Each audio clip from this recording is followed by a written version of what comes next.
وسلام على عباده الذين اصطفى أما بعد فأعوذ بالله من الشيطان الرجيم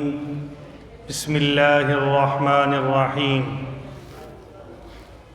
يا أيها الذين آمنوا كتب عليكم الصيام كما كتب على الذين من قبلكم لعلكم تتقون وقال النبي صلى الله تعالى عليه وسلم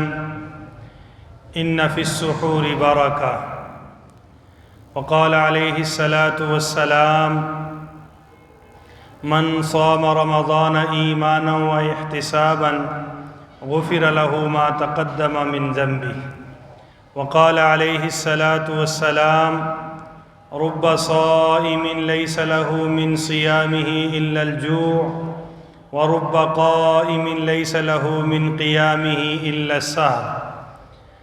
أو كما قال عليه الصلاة والسلام إن الله وملائكته يصلون على النبي يا أيها الذين آمنوا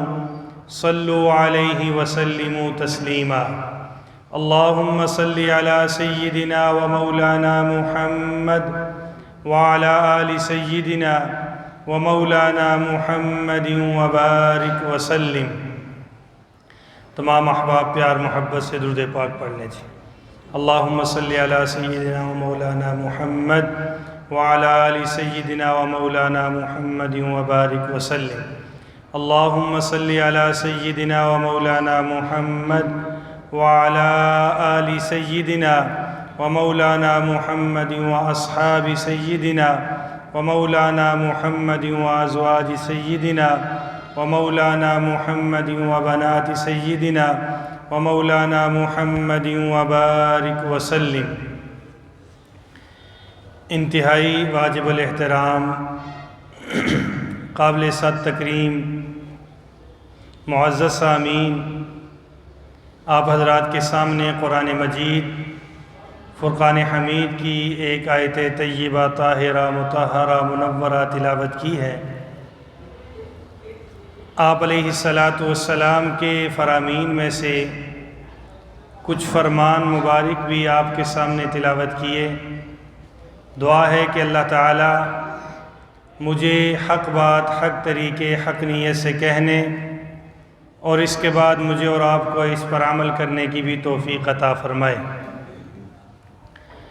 رمضان مبارک کا بابرکت مہینہ ہے،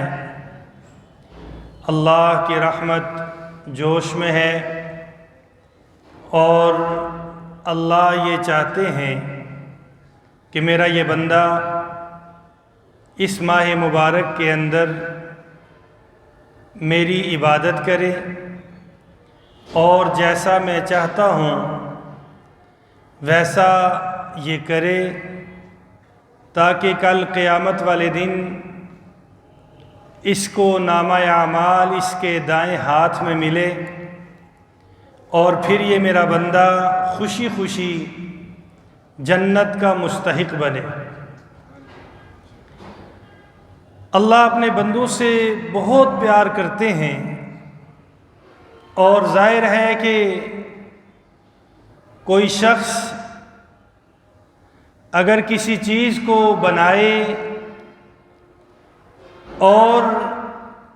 محنت سے بنائے اور پوری لگن توجہ سے بنائے اور پورے پیار اور شفقت سے بنائے تو بندہ اپنی اس چیز کو ٹوٹتے ہوئے، اپنی اس چیز کو ضائع ہوتے ہوئے یقیناً افسوس کرے گا، اسے دکھ ہوگا کہ میں نے اس چیز کو بڑی محبت، لگن، شوق سے بنایا اور آج یہ چیز ٹوٹ گئی۔ ایسے ہی میرے بھائیوں یاد رکھیے، اللہ نے ساری کائنات کو کن کہہ کر بنایا۔ اللہ نے کہا انما امرہ اذا اراد شیئا ان یقول لہ کن فیکون۔ سارا کچھ بن گیا، ظاہر ہے وہ خالق ہے، وہ مالک ہے، اس کا کوئی مشیر، اس کا کوئی وزیر نہیں، جیسے چاہتا ہے ویسے ہو جاتا ہے۔ ساری کائنات کو کن کہہ کر بنانے والے رب نے جب انسان کو بنانا چاہا تو انسان کو مٹی سے بنایا اور اپنے ہاتھوں سے بنایا۔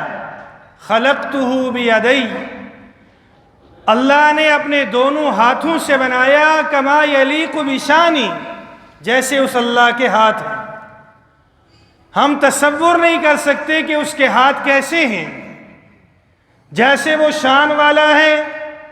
ایسے ہی اس کے ہاتھ بھی شان والے ہیں۔ اتنے مقدس اور مبارک ہاتھوں سے اس اللہ نے حضرت انسان کو بنایا،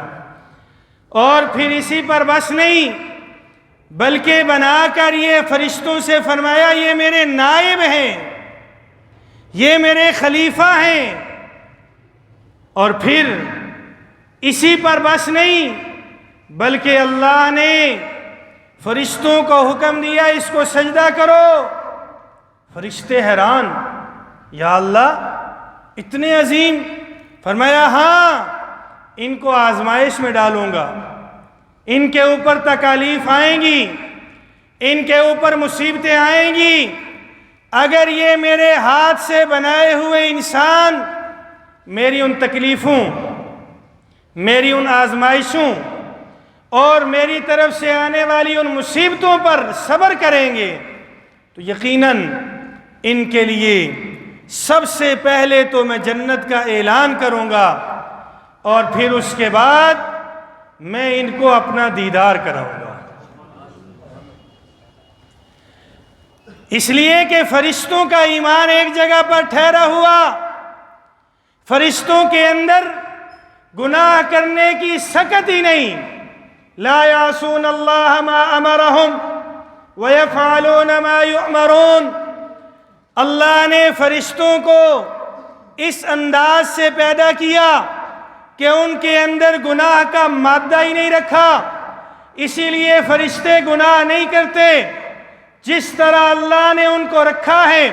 ویسا ہی کرتے ہیں۔ لیکن ایک انسان وہ مخلوق ہے جو گناہ بھی کرتی ہے اور پھر اللہ سے توبہ بھی کرتی ہے۔ اللہ اس بندے سے اتنے خوش ہوتے ہیں، اتنے خوش ہوتے ہیں کہ میرے اور آپ کے پیارے نبی نے ایک مثال دے کر سمجھایا، جیسے کوئی شخص سفر میں ہو اور اس کے پاس سواری ہو، سواری کے اوپر اس کا سارا سامان اور توشہ موجود ہو،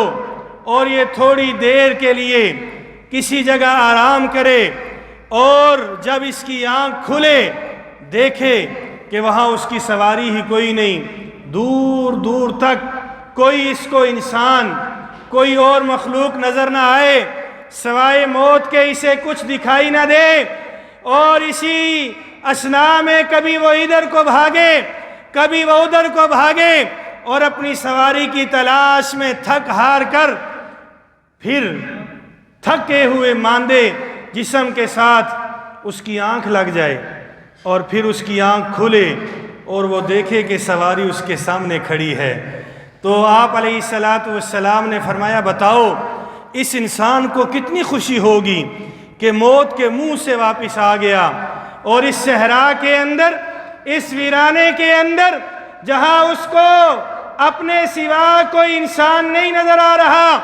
کوئی اور مخلوق نظر نہیں آ رہی، آج اسے پھر سے وہ